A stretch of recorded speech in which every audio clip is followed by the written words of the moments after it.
Welcome to the Focolare Word of Life podcast for May 2024. My name is Nick Cianfrani and I'll be your host. In today's episode, we'll be listening to experiences that relate to this month's Word of Life, which says, "Whoever does not love does not know God, because God is love," taken from the first letter of John, chapter 4, verse 8. Before we begin with the stories, I'd like to ask Tom Rowley to share a short reflection on this month's Word of Life. Tom, your monthly introductions help us to focus more clearly on the meaning of the Word of Life. So please go ahead and share that with us now. Every Christian has in their heart the desire to grow in their relationship with God. We know from our faith that God is love. He can be described in many ways, but each way leads one to the conviction that He is all love. Christ teaches us how to be like His Father. Every act of love given from the heart helps us to be more like Him. The only way to be like God is to travel on the path of love. Welcome, Robbie. It is a great joy to have you on our podcast today. Thanks, Nick. I'm really happy to be here. And the other day we had a little chat and I had asked you a little bit about yourself, and you had told me, and I was not really aware that you have been in many different places. Yes. And could you tell us a little bit about yourself and maybe where your travels have brought you? Okay. I'm Irish, born in Dublin. I got to know the Focolare movement in 1975 through my lecturer in university, and became involved with the young people of the Focolare movement in Dublin at the time in the 70s. Then I was invited to have an experience in Cameroon, in Fontem, a center of the Focolare. I was there for 2 years as a teacher, teaching maths and English. And now the past 4 years, I've been 4 years in Kenya, Nairobi. So that's where I'm talking to you now. Wonderful. What an exciting adventure. I'm sure you could tell so many stories about your Well, yes, travels. that is true. Yes, it has been exciting and continues to be exciting. Yes. Well, listen, we would be very happy to hear one of your stories, one of your experiences. We're eager to listen to your story. Okay, this is a recent one, actually, because at the moment I'm living with a person who is a stroke victim. So he's quite curtailed in his movements, although he's recovering well from the stroke, but he needs a lot of looking after. So he needs someone, for example, to prepare his food in the morning, his breakfast, his lunch, his supper, someone to wash his clothes, someone to iron his clothes, someone to clean his room. And recently, I remember it was about 8 o'clock in the evening. He said he's not feeling so well. So we measured his blood pressure, and it showed up error on the blood pressure machine. So we weren't quite sure what that meant. So just to be sure, I took him to our local doctor.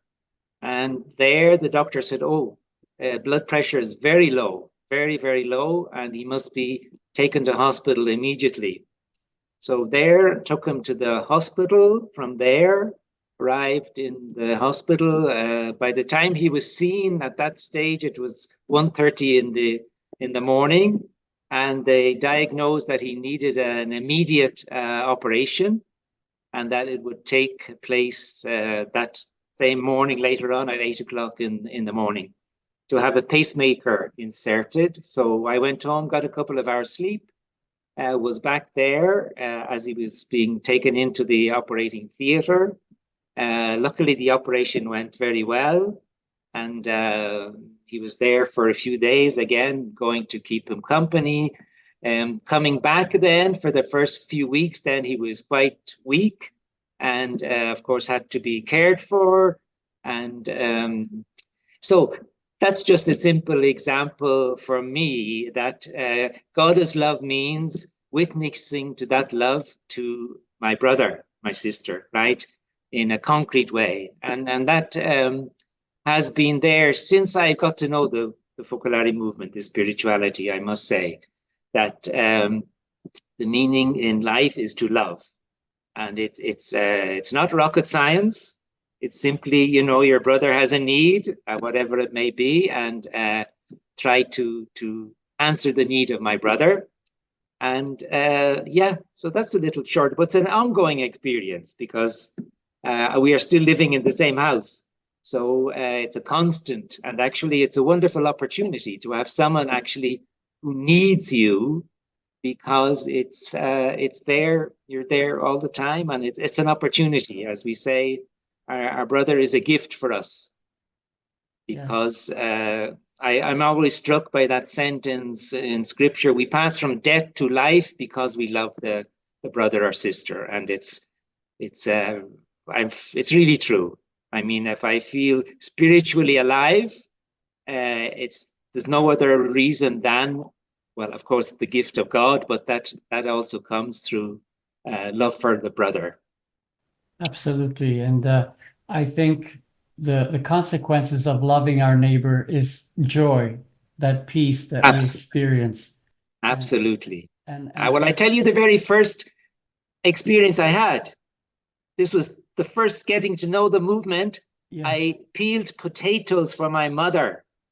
Ireland, spuds, we eat a lot of potatoes. So she used to have to peel the potatoes for the whole family. So one morning said, "Mom, can I help you with the potatoes?" Oh, she got a shock. But I felt such joy after peeling the potatoes. So it's begins and ends with simple things like that.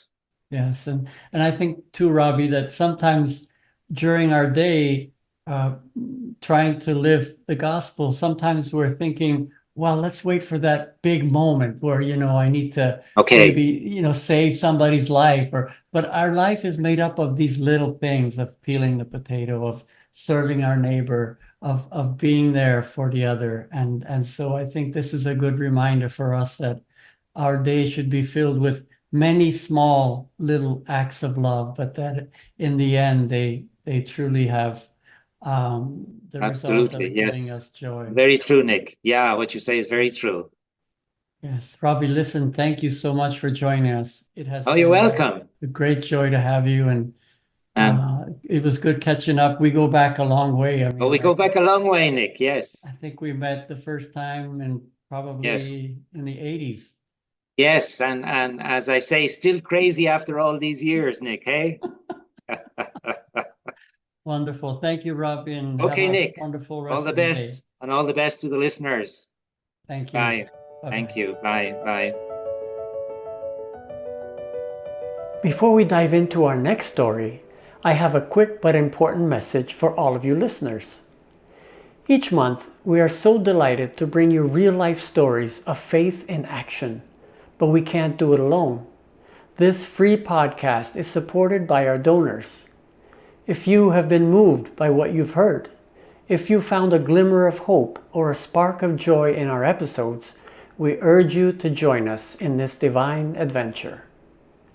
Consider donating to Focolare Media by visiting our website, focolaremedia.com/donate, and specify that your donation is for the Word of Life podcast. Together, let's continue to inspire thousands of people all over the world, and the Word will become part of our lives. A heartfelt thanks to you and to everyone for your support. Welcome, Stefan. It is a great pleasure to have you on our podcast today.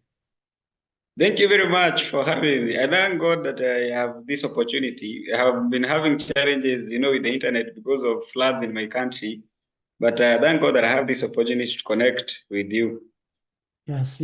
I know you've had some difficulties. We've been trying to connect for a few days, and we're finally able to. But can you share with our listeners a little bit about yourself, where you're from, and what you do?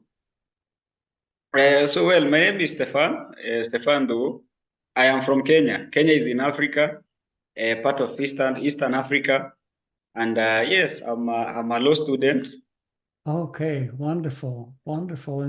And I know that I read your story in the Living City magazine recently, and after having read it, I said, "Wow, this is perfect. This is such a beautiful, inspiring story that I think you should share with all of us." So I leave the microphone with you, and go ahead. We are eager to listen to your experience. Well, as I said earlier, I like so much volunteering. And this experience that is in the Living City about the visit in the community juvenile is one of the experiences that I have lived in my work of volunteering. And so it happened so easily. We weren't even prepared. So I have a group of friends. We call ourselves the new generation, or in short, we like calling ourselves the Gen 2. We are just young people trying to live the unity and trying to see how we can, we can be together, we can live in peace and harmony. And we decided in our calendar of events, we need to do an activity. So they approached me and they asked me, "Oh, Stefan, what do you think we should do this year?" I was surprised. I didn't know what to do. I was thinking, oh my God, we have gone to the children home. We have done like everything already. So what are we supposed to do this time? So when I was thinking, something came into my mind. I remembered one of my community members, small child, below 18 years, and he did a mistake and he was arrested and he was taken to somewhere called juvenile. I asked myself, but what do they do here? They are children. If it is somebody like me, when I'm arrested, basically, that I'm going to prison. But for kids, it's basically another story. So I decided, let me go and visit this community juvenile and I'll see what is a community juvenile. So for those who don't know what is community juvenile is a custody, is a correction facility where those children, let me call them children, who have not yet reached 18 years and they commit a mistake against the constitution or they break the law, is where they are taken so that they can be corrected, they can be separated away from other people so that they can change their behavior. It is like we can put it like a prison for 18 and below. I know in this facility, they also continue learning. It's called, they have a Boston school. And so when I went there, I found the way they were living. I don't know how to explain it. I don't know if many of you can picture it. Sleeping on the floor. The floor is not that good. And also, you're not alone. You are more than 5 in one small, tiny room. You can just imagine. And you don't have washrooms. There is only buckets there where that place where you are. And I asked them, those who are managing them, what can we do? What can we do to help this situation? Because they were saying, okay, the government does not, we depend on the government, but if the government does not give us funds, we have nothing to do. And I told myself, we need to do something. We need to be the change. And I went back to my friends and I told them, I've gone there and the situation was not that good. We need to take clothes and bed sheets and anything that we can find to those people so that they can feel also that they belong to us. They belong to our country. They also belong. They're also human beings. And we decided to write a letter. I personally wrote the letter to many organizations. And one particular organization, I will not mention all, but this particular organization really stand up with us. It's called the Focolare movement. It's a community where people try to live, to stay together, to create also harmony and peace. It is in my country, and well, it's a religious organization, not religious, but I particularly deal with the religious. So, and I took this letter to them, and they were also really touched with what we want to do. So they really came up and spreading the news that we need this group need donation, and in 7 days we had really a lot of donation, clothes, bed sheets, mattresses, books. People even brought books, which was really amazing because they see these kids need also to continue with their education. It was really amazing, and yeah. So what really struck me when we went to take these things to the juvenile, it was how the kids welcome us when they saw us approaching the gate. They ran to us very fast and to receive these gifts because they don't have anyone else to give them these clothing, these foods. They are still waiting for the government, and the government does not provide enough for them because government consider them as those people who have broken the law already. But we as the young people, they are also young like us. We can be having an age difference, but we are all young people, and it is really amazing to see how they really appreciated with we really created a unity. And also to us, it was really also a moment to come back together as a group, also to create this unity and working together, because how we work together in this whole process of collecting the donation, taking them to the juvenile, talking to the organizations, talking to people, to friends, it also created unity, and we really saw that we did something that impacted our community, that impacted also us, and it was really an amazing experience for me actually. Wonderful, wonderful. I am so edified to see your efforts together with the other young people, and I'm sure that it had a big impact on all the young people. It had a big impact, and I'm sure that they will remember you. They will remember you for sure. Welcome, Almie. It's so nice to have you on our podcast today. Well, I'm very, very happy to be here, Nick, and thank you for this invitation. And thanks for accepting. I know that you're very busy and have many things, but you took the time to spend a few minutes with us. And when I read your experience, I couldn't help but see the suffering that you experienced through this experience that you're about to share. But also at the end, I was edified to read how that resurrection aspect of it was there. And I won't say what part of your experience is, but I know I'll leave it up to you to say, because I thought it was a beautiful ending. But before you do share it, can you tell us a little bit about yourself? Yes, so I'm Almie Latimore.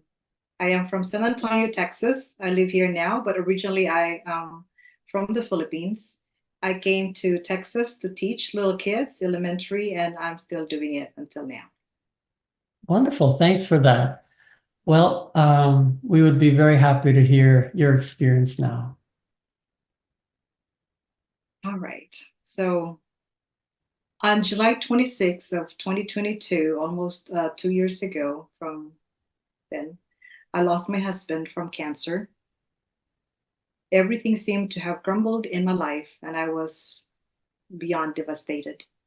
I begged God to heal him and give him more time to serve his people through his ministry in the Baptist church, as he was a minister and deacon in the Baptist church and also as a professor. But he had a different plan. God had a different plan. Amidst my tremendous suffering, I felt abandoned by the Father. I did not feel his love for me. But soon, I was reminded of Jesus, who embraced the cross. And as a Christian, I had to do the same and utter, "Into thy hand I commend my spirit," and trust that God loves me immensely and that he will always be with me.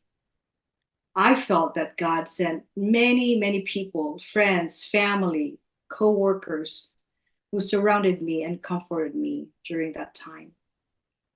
Right after my husband's funeral, I had to travel to the Philippines to see my mom, who suffered from a massive stroke.